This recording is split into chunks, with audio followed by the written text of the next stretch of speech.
Something? What is it? Noah was instantly cautious. This kid was sometimes very generous, but could also be very stingy. Loan me a set of treasures to build the defense array formation. Jacob was direct with his request. How big? Noah asked immediately. Big enough to guard a cave or a whole valley, Jacob said. Noah thought for a while and pulled his school bag from his shoulder before taking out a dark box from his bag. Since he couldn't take things out of his sleeves, he had put his storage space inside his backpack. There are 72 flags made with gold essence and a plate made from deep ocean crystals.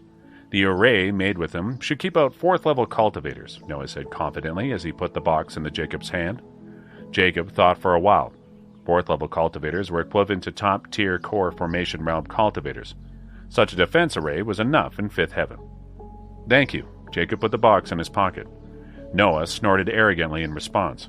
If he hadn't been living in Jacob's home and kind of been hanging out with him, he wouldn't have given anything to Jacob. Speaking of what happened, Jacob's grandma also took in Noah as a grandson after feeding him for a couple of days. Thus, Jacob naturally became like his older brother. Noah, can we bring the puppy to our home for a few days? The girls petted Snowflake and asked Noah in a fawning way. You can have it for a few days. In exchange, Leah, you bring me 2 boxes of the cookies you brought to school yesterday. Zoe, lend me your PSP for 3 more days. Alexis, buy me lunch each day for a week. Briskly, Noah listed the conditions for keeping Snowflake for a few days. Okay, the girls surrounded Noah like planets surrounding the sun. Jacob could imagine that any guy who didn't like Noah would be killed by the girls' eyes, and Noah didn't even have to make any moves himself. You can't take Snowflake right now. Seeing Noah renting Snowflake out, Jacob rushed over and rescued it from the girls' hands. Hey, give Snowflake back to us, the little girls raised their heads and yelled at Jacob.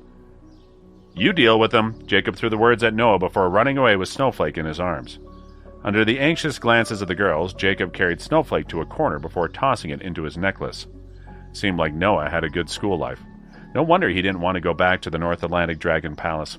In fact, even Jacob was envious of Noah's easy life with so many kids surrounding him each day. Back in the university, morning classes had just begun. Several minutes later, Jacob hurried into the classroom. You didn't come back last night. Did you go out on a date with Kathy? Sitting in the back row, Ryan arched his eyebrows at Jacob. You look like you're glowing. No, and go away. Jacob bumped him to one side and took his seat. Unlocking 2 openings in one night, of course, he's glowing. However, in Ryan's eyes, it had a different meaning. He had learned a long time ago that no matter how much he denied his relationship with Kathy, his friends just couldn't believe him. So for his own sanity, he just ignored their comments as much as he could. If Jacob could cultivate in 5th heaven continuously, the result would be better.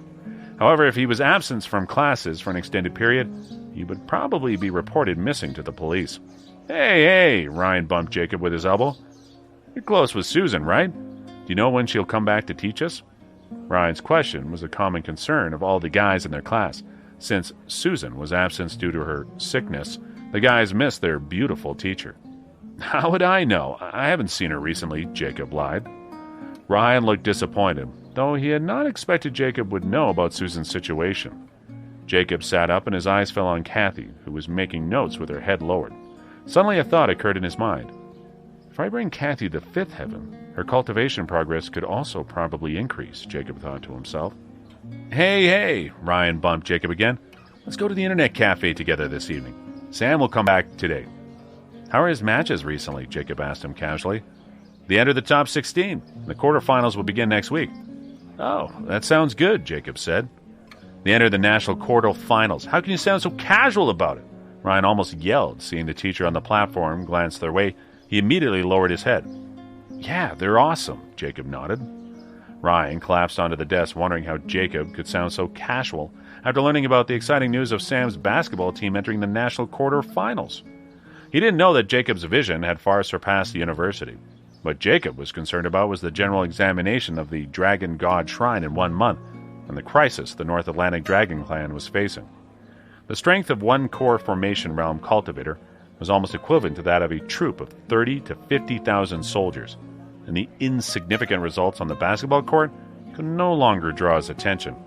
However, knowing the results of the matches, he was happy for Sam. After his morning classes ended, Jacob ate lunch with Ryan in the cafe before walking to the back of the library alone and letting Snowflake out. Snowflake's fangirls came over and fed it. After more than 10 hours of cultivation in the fifth heaven, Jacob's spirit energy had reached its fullest state, while Snowflake had also reached its pinnacle state. After Jacob let Snowflake out by the meadow behind the library, no one noticed that the bush had grown half a meter in one day, almost blocking the windows of the library. At this full stage, Jacob couldn't absorb more essence in fifth heaven, so he settled down and went to his classes to solidify his unlocked openings in the Dragon Core while spending some time with his friends. The evening came. Since Sam and his basketball team wouldn't be back until 6 in the evening, Jacob took the time to visit Sophie in the North Atlantic Dragon Palace. While Sophie was grounded in the palace, he had been thinking of her for the whole day. "Greetings, Prince." The moment Jacob entered the main gate of the Dragon Palace, General Arthur, with his haunch back, hurried over to greet him. "Hello, General." "Where's Soph?" Jacob asked him. "In the small palace, in the rear," General Arthur said humbly. "Do you mind showing me the way?" Jacob asked politely. "Oh, of course not, Prince. This way." With his back bent, General Arthur led the way. According to the rules, no one was allowed to visit the princess when she was grounded, so that she could consider her mistakes in the small room all by herself. However, General Arthur had received secret instructions from Helen. If the prince came to visit Sophie, he was allowed to see her. Helen thought it might be a good time for them to get closer. Despite the current situation, she appreciated Jacob and didn't want to act any differently towards him. The small palace where Sophie was grounded was in the very back, far away from the grand palace. Since they were not allowed to fly in the Dragon Palace, Jacob walked for almost half an hour with General Arthur before they reached Sophie's room. Concealed in one corner of the Dragon Palace, the building was indeed tiny. However, at least it had a garden attached to it. On the ground outside the room was a wooden box containing dishes.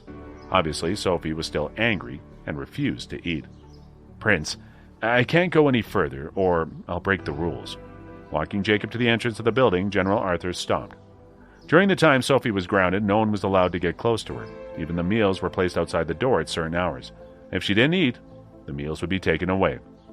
Jacob's visit was, in fact, a breach of the rules. "It's okay, General Arthur. You can get back to work," Jacob smiled at the general. "I'd better wait here for you." Jacob Arthur stood respectfully at the entrance with his hands placed together before him. It meant that Jacob couldn't stay in Sophie's room for too long. Stepping over the meal box, Jacob pushed open the door and entered the room. The room was even smaller than the temporary bedroom she was in the last time when she was in there. There was one bed, one chair, one small square table, and a side door leading to the small garden in the back. There were tall walls around the palace and soldiers guarding the walls. It was impossible for Sophie to escape. At the sight of Jacob, Sophie, who had been sitting on the bed, perked up immediately. In her excitement, she jumped off the bed and ran into Jacob's arms, giving him a tight hug. Jacob was happy to see her as well, after being worried for her for the whole day, so he hugged her back just as tightly.